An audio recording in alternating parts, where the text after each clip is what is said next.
Hey everyone, it's Dr. Walker. In this video, we're going to go over an example from v541, the microscopic model of current.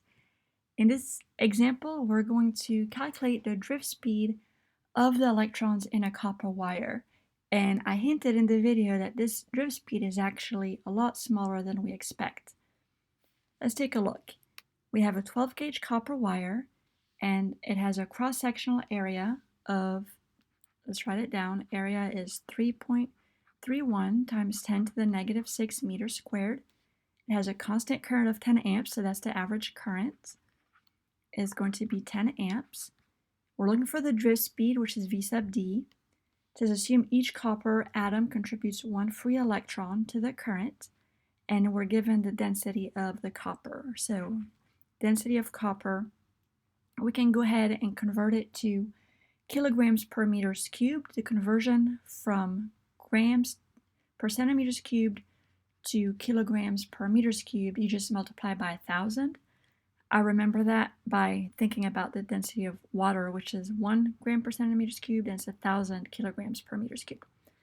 All right, so we're going to skip the conversion and just know that we multiply by 1,000. And then the other thing that we need to know is the molar mass of copper, and so that is a number underneath the label in the periodic table. So it's 65.3, that's grams per mole, but we can go ahead and convert that 65.3 to kilograms per mole. So 0.0635, I meant 63.5, not 65.3. kilograms per mole. That's the molar mass.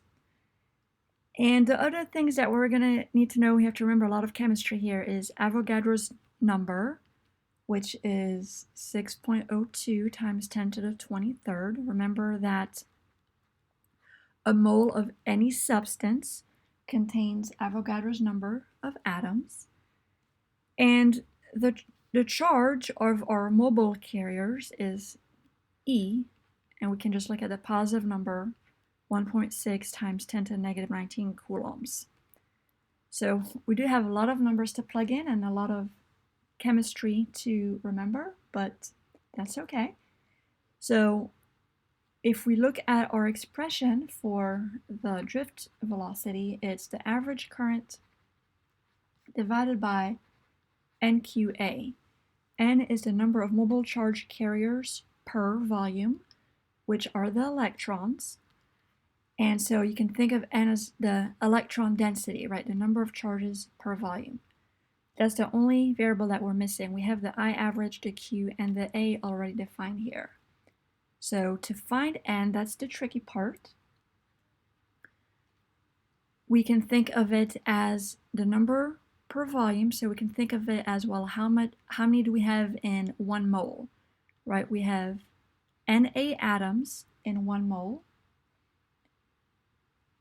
So Na, and then per volume.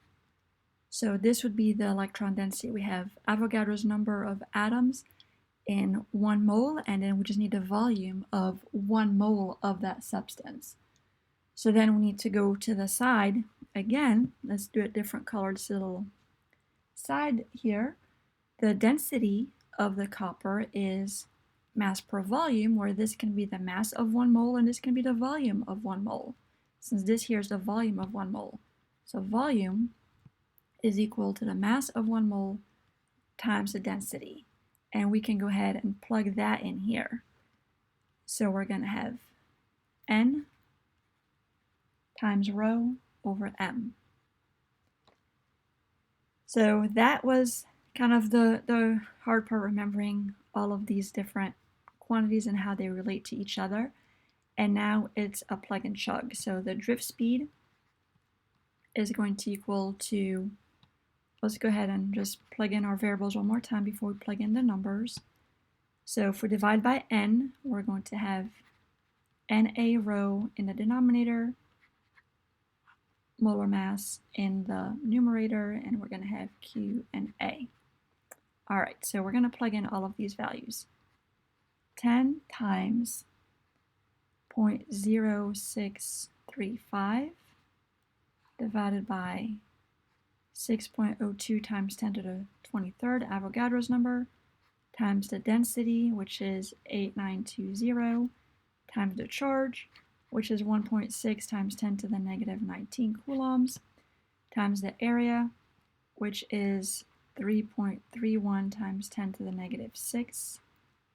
So plug all of this in, we're going to get a drift velocity of 2.23 times 10 to the negative 4 meters per second. So as I hinted at in the video, this is actually really slow.